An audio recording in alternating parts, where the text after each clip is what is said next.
ചന്ദ്രേ, ചന്ദ്രേ ഇങ്ങ് വന്നേ. ഇതാരാന്ന് നോക്കി.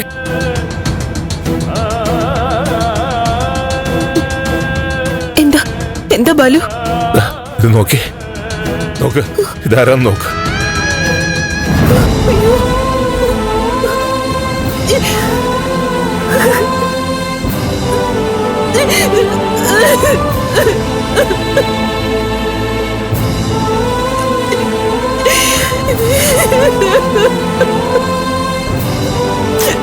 ബാലു മോള്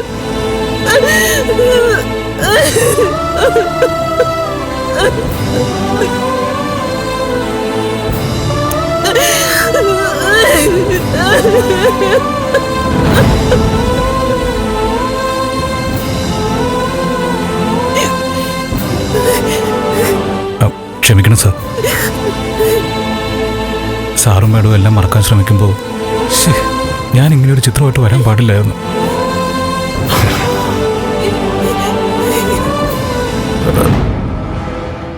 ഈ മറക്കുന്നത് പോലെ തന്നെ പ്രധാന മറക്കാതിരിക്കുന്നതും. ഞങ്ങളുടെ മോളെ ഈ ചിത്രത്തിലൂടെ പ്രകാശ് ഞങ്ങളുടെ ഹൃദയത്തിലേക്ക് വീണ്ടും നിറച്ചിരിക്കുക. Thanks lot Prakash, thanks lot. ഈ താൻ പറഞ്ഞത് സത്യപ്രകാശേ. എന്റെ മോളുടെ വേർപാട് പലർക്കും പല രീതിയിൽ അനുഭവപ്പെട്ടിരിക്കുക. അച്ഛനും അമ്മയ്ക്കും ഒരേ ഒരു മകളെ നഷ്ടപ്പെട്ടാൽ അവർ തകർന്നു പോവും. പക്ഷെ ഞങ്ങളെക്കാളേറെ വേദനിക്കുന്നതും അനുഭവിക്കുന്നതും ഞങ്ങളുടെ നന്ദന. നന്ദനും നീരമോളുമായിട്ടുള്ള വിവാഹം ഉടനെ നടക്കേണ്ടതായിരുന്നു. നീരയെ നഷ്ടപ്പെട്ട നന്ദൻ എങ്ങനെ പിടിച്ചു നിൽക്കാൻ പറ്റാ? പാവം നന്ദൻ, അവൻ ഇതിന്നൊക്കെ എങ്ങനെ കരകയറും?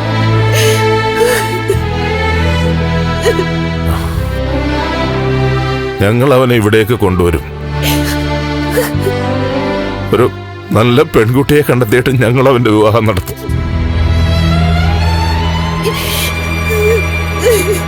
എന്റെ എല്ലാ സ്വത്തുക്കളും ആ കുട്ടിയുടെയും നന്ദന്റെയും പേരിൽ എഴുതി വെക്കും. എന്റെ മോന ഇനി നന്ദൻ അല്ല, ഞങ്ങളുടെ മോന.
എന്താ പ്രകാശ, എന്താ പറ്റി?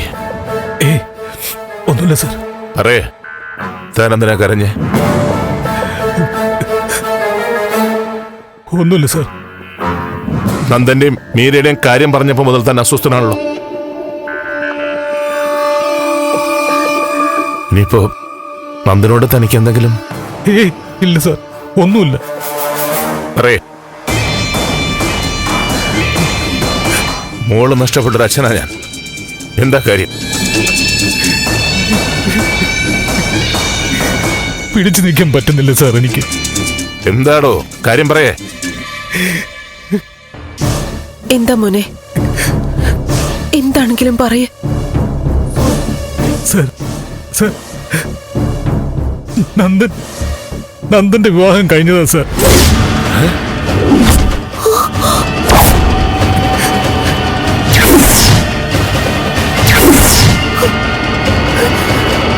എന്താ?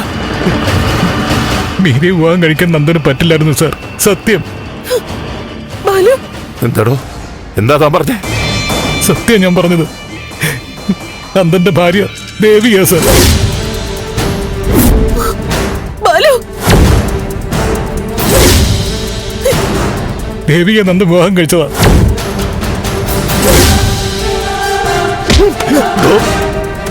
താൻ എന്താ പറഞ്ഞേ? കള്ളമല്ലേ താൻ പറഞ്ഞേ? അല്ലേന്ന്? മകളെ നഷ്ടപ്പെട്ട നിങ്ങളോട് ഞാൻ എന്തിനു സാർ കള്ളം പറയണം? സാർ, ഞാനിത് പറഞ്ഞില്ലെങ്കിൽ മീരയുടെ ആത്മാവ് എന്നോട് പൊറുക്കില്ല. നിങ്ങളിങ്ങനെ വിഷമിക്കുന്നത് കാണുമ്പോൾ ഞാൻ എങ്ങനെയാ സാറെ പറയാതിരിക്കുന്നത്?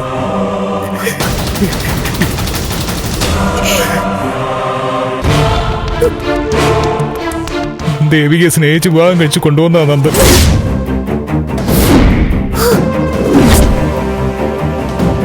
എന്താണ് സംഭവിച്ചേ? പറ, എനിക്കറിയണം. പ്രകാശേ, പറ. ഞാൻ പറയാം സാർ. എനിക്കറിയാവുന്നതെല്ലാം ഞാൻ പറയാം.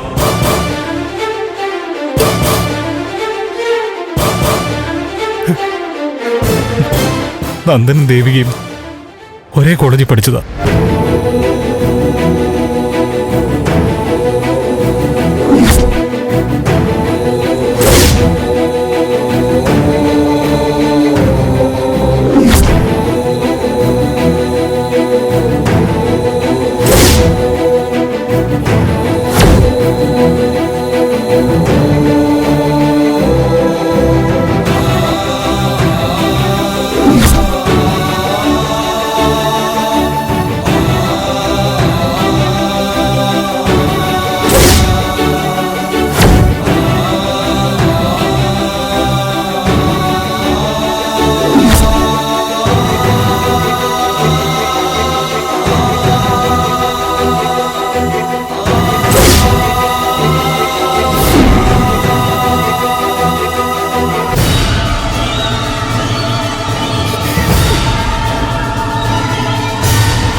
സോറി സർ, ഒരിക്കലും ഇക്കാര്യം പറയണമെന്ന് എനിക്ക് ആഗ്രഹം ഉണ്ടായിരുന്നില്ല. പറഞ്ഞു പോയതാ. Sorry sir, sorry. സർ, ഞാൻ പറയാൻ പാടില്ലായിരുന്നു. പറഞ്ഞു പോയതാ. സോറി. ഈശ്വര, ഇനി എന്തൊക്കെ സംഭവിക്കുമെന്ന് എനിക്കറിയില്ല.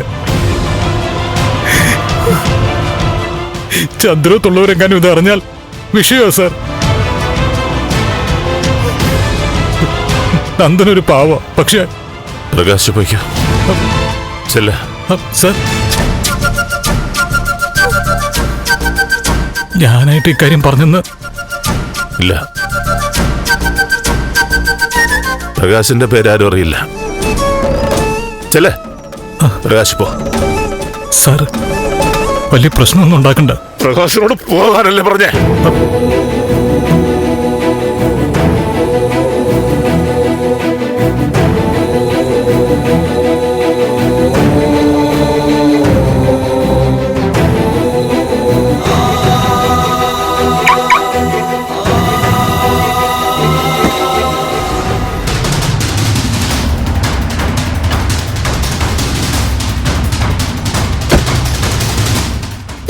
ബാലു, എന്തൊക്കെയാ കേൾക്കുന്നേ? ചതിക്കായിരുന്നു.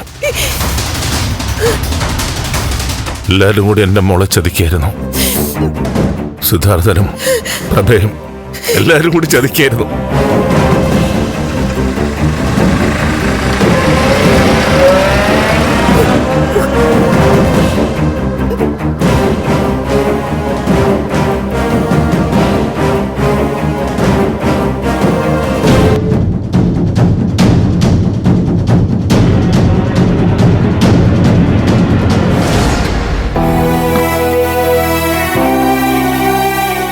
വീട്ടിൽ ചെന്ന് വഴക്കുണ്ടാക്കേണ്ട ഒരു കാര്യമില്ലായിരുന്നു. ഞാൻ എത്ര വട്ടം പറഞ്ഞതാ അങ്ങോട്ട് പോകണ്ടാന്ന്. നമ്മുടെ വീട്ടിലെ അവസ്ഥ തന്നെ അവിടെ.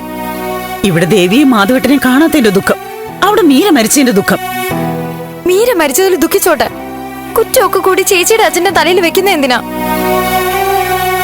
അതുമല്ല, എന്റെ ബലമായ സംശയം ചേച്ചിയും അച്ഛനെയും ആ പ്രഭാവതി അപായപ്പെടുത്തിയെന്ന് തന്നെയാ.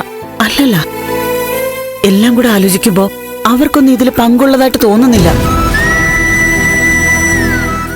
മറ്റെന്തൊക്കെയോ സംഭവിച്ചിട്ടുണ്ട്. നമ്മുടെ കഷ്ടകാലം അത് പറഞ്ഞാ മതി. ഇതൊക്കെ അനുഭവിക്കാൻ വിധി കിടക്കുന്നു. പോലീസിന്റെ അന്വേഷണം ശരിയായ വഴിക്കല്ലെന്നാ തോന്നുന്നത്. അതെന്താ? ബലരാമൻ സാറ് നന്നായിട്ട് സ്വാധീനിച്ചിട്ടുണ്ട്. ചേച്ചിയെ കുറ്റവാളിയാക്കി നേരത്തെ തീരുമാനിച്ചിട്ടാ ഓരോ നീക്കങ്ങളും. എല്ലാം കൂടി ആലോചിച്ച് ഭ്രാന്ത് കേറിട്ടാ ഞാൻ ചന്ദ്രത്തേക്ക് പോയത്. എന്തായാലും സിദ്ധാർത്ഥൻ സാർ വാക്ക് പറഞ്ഞതല്ലേ ദേവിയെ കണ്ടുപിടിച്ചു തരാന്ന്. അത് വിശ്വസിക്കാം നമുക്ക്. അന്ന് രാത്രി നമ്മളും കൂടി ആ ഫംഗ്ഷന് പോയിരുന്നെങ്കിലേ ഇങ്ങനെയൊന്നും സംഭവിക്കില്ലായിരുന്നു. ചേച്ചി അവിടെ നമ്മുടെ കൂടെ ഉണ്ടാവുമായിരുന്നു. എനിക്കിനി ഈ ഇടയ്ക്കൊന്നും കോളേജിൽ പോകാൻ പറ്റുമെന്ന് തോന്നുന്നില്ല. കൊലപാതകയുടെ അനിയത്തിയല്ലേ, പുറത്തിറങ്ങിയാലോ ആ കണ്ണിലൂടെ ആൾക്കാർ നോക്കത്തുള്ളൂ.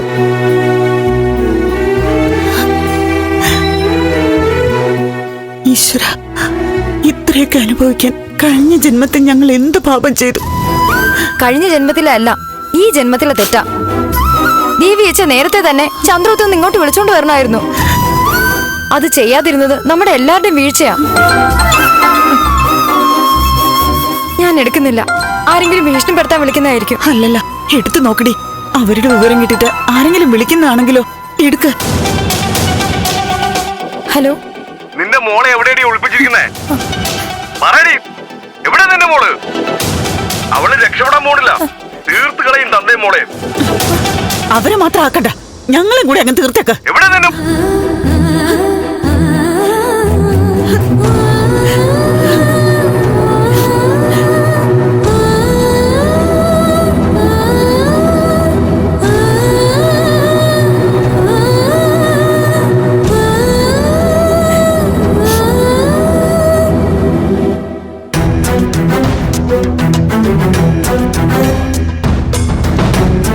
ശ്വാസം വലിച്ചുവിട്ടെ.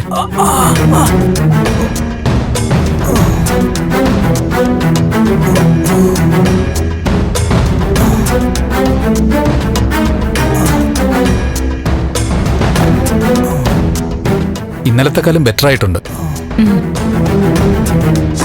നിങ്ങൾക്ക് ബന്ധുക്കളെ കുറിച്ചൊന്നും ഓർമ്മ കിട്ടുന്നില്ലേ? ഓർമ്മിച്ചെടുക്കാൻ ഒന്ന് ശ്രമിച്ചു നോക്കൂ. നിങ്ങളുടെ പേരെന്താണെന്ന് ഓർമ്മയുണ്ടോ?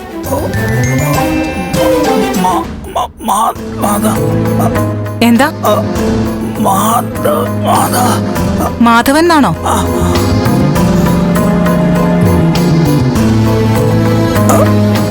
നിങ്ങളുടെ സ്ഥലം എവിടെയാ? ഓർത്തെടുക്കാൻ പറ്റുന്നുണ്ടോ?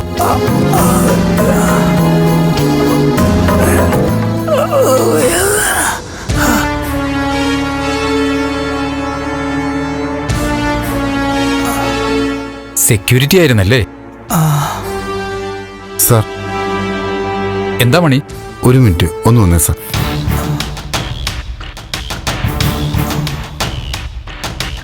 ഈ ഭാഗത്ത് സാറേ, ഉണ്ടോ? ഈ പത്രത്തിലെ വാർത്ത ഒന്ന് വായിച്ചു നോക്കിയേ സാർ. മാറിക്കോളും കേട്ടോ.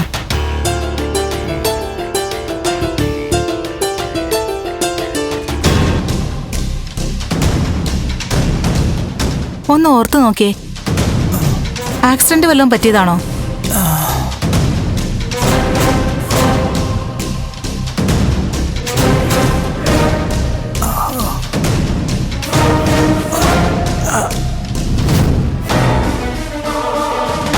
ഈ വാർത്തയിൽ പറയുന്ന മാധവൻ ഇയാളാ.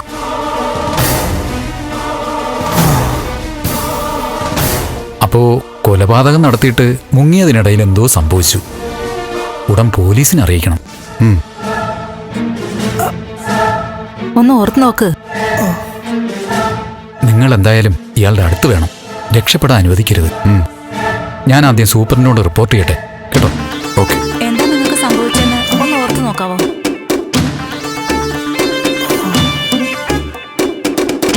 ആരെങ്കിലും നിങ്ങളെ ഉപദ്രവിച്ചതാണോ? എന്തെങ്കിലും ഓർമ്മ കിട്ടുന്നുണ്ടോ? എന്താ സംഭവിച്ചത്?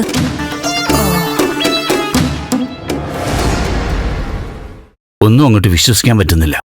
സത്യത്തിൽ ഷോക്കേറ്റതുപോലെ ഞാൻ ഇരിക്കുന്നത്.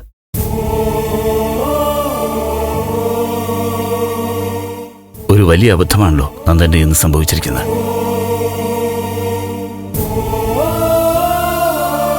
അവനാകെ തകർന്നിരിക്കുക.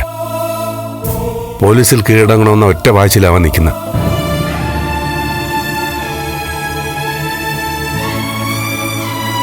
ഹരിയേട്ടൻ അവനെ പറഞ്ഞൊന്ന് സമാധാനിപ്പിക്കണം. അല്ല, മീര നന്ദനെ പിടിച്ചപ്പോ നന്ദൻ തള്ളി മാറ്റി, മീര വീണു. ഇത്രയല്ലേ നന്ദന്റെ ഭാഗത്തു നിന്ന് സംഭവിച്ചിട്ടുള്ളൂ? അതെ, അത്രേ നടന്നിട്ടുള്ളൂ. പക്ഷേ പോസ്റ്റ്മോർട്ടം റിപ്പോർട്ടിൽ കഴുത്ത് ഞെരിച്ചാണ് കൊലപ്പെടുത്തിയിരിക്കുന്നത്. അതെ, അത് ഞാൻ അവനോട് സൂചിപ്പിച്ചു. പക്ഷേ അവൻ അതൊന്നും കേൾക്കുന്നില്ല. എല്ലാം അവൻ ചെയ്തെന്ന രീതിയിലാണ് പറയുന്നത്. അവന്റെ മനസ്സാകെ പിടിവിട്ടിരിക്കുക. നന്ദനെ നമുക്കറിയില്ലേ, ഇത്രയും നല്ല മനസ്സുള്ള ചെറുപ്പക്കാരൻ അപൂർവമാണ്. എന്നാലും ഞാനും ചോദിക്കുകയാണ്, ഇനിയും നന്ദന്റെ ഭാഗത്തുനിന്ന് അങ്ങനെ ഒരു അബദ്ധം? അപ്പോഴത്തെ മാനസികാവസ്ഥയിൽ വാശിയും വൈരാഗ്യവും ഒക്കെ തോന്നിയിട്ട് അങ്ങനെ സംഭവിച്ചു കാണുമോ? നന്ദനാണ് മീരെ കഴുത്ത് തിരിച്ചു കൊന്നെന്നാണോ ഹരിയേട്ടൻ പറയുന്നത്? ഞാൻ ചോദിച്ചെന്നേ ഉള്ളൂ. പെട്ടെന്നുണ്ടാകുന്ന ഉൾപ്രേരണ കൊണ്ടാണ് അധികം മർഡറുകൾ നടക്കാറുള്ളത്.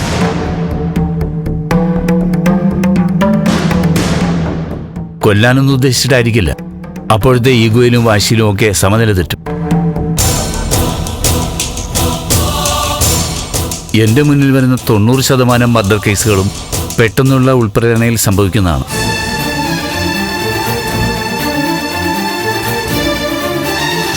നന്ദൻ നമ്മുടെ പയ്യനെന്നുള്ള സ്ഥാനത്ത് നിന്ന് ഒന്ന് മാറ്റി നിർത്തി ചിന്തിച്ചാൽ, ടെറസിൽ നന്ദനും മീരയും അല്ലാതെ മറ്റാരും ഉണ്ടായിരുന്നില്ല. അപ്പൊ പിന്നെ ഉണ്ടായിരുന്നല്ലോ, അവളുണ്ടായിരുന്നല്ലോ, ആ ദേവിക.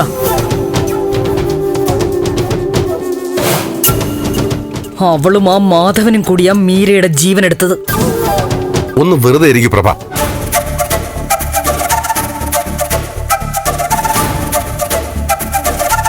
ഹരിയേട്ടൻ പറയുന്നതൊക്കെ നേരാ. ഇത്തരം ഒരു സാഹചര്യത്തിൽ സമനില തെറ്റിയ ഒരാൾ ഇതുപോലെ ഒരു കൃത്യം ചെയ്തു പോകാം.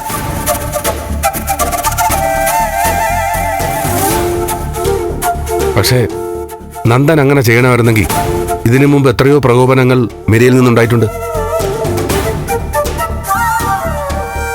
അതൊരു സത്യമാണ്. പക്ഷേ കുറ്റം ഏറ്റെടുക്കാൻ തയ്യാറായി നിൽക്കുന്ന നന്ദൻ ഇങ്ങനെ ചെയ്യില്ല എന്ന് ഉറപ്പിക്കാൻ പറ്റുമോ സിദ്ധു?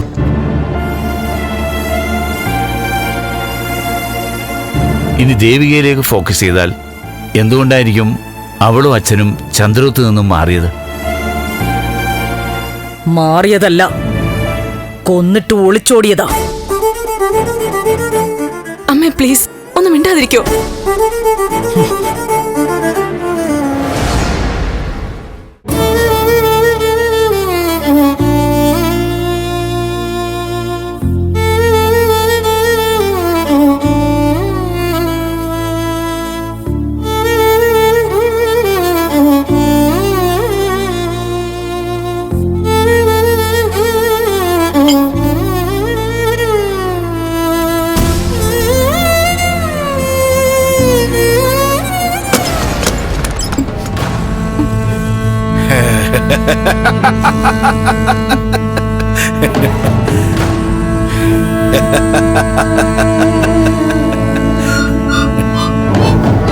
ഇപ്പൊ നിനക്ക് വിശപ്പ് വന്നു അല്ലേടി?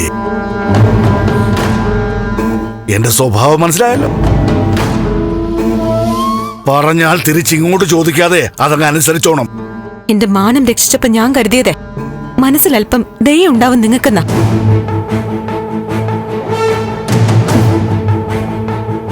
നിന്റെ മാനത്തിന് വിലയുള്ളതുപോലെ എന്റെ മാനത്തിനുണ്ടടി വില. ഏറ്റെടുത്ത ജോലി കൃത്യമായിട്ട് ചെയ്തു തീർത്തില്ലെങ്കിൽ പിന്നെ എസ്തപ്പാൻ ജീവിച്ചിരിക്കുന്നതിനാ?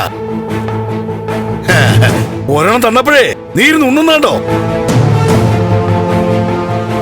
ഇതുവരെ ഞാൻ കരഞ്ഞു കരഞ്ഞ ഇവിടെ കഴിഞ്ഞത്. ഇനിയിപ്പോ മനസ്സുറപ്പോടെ തന്നെയാ നിക്കാൻ പോകുന്നെ. ഇനിയിപ്പോ പട്ടിണി കിടക്കലും കരച്ചിലും ഒക്കെ അങ്ങ് മാറ്റി വെക്ക. അതാ നല്ലത്. നിനക്കും എനിക്കും. ഇനി ഭക്ഷണം വേണമെങ്കിലേ ഉച്ചത്തിലൊന്ന് വിളിച്ചാ മതി.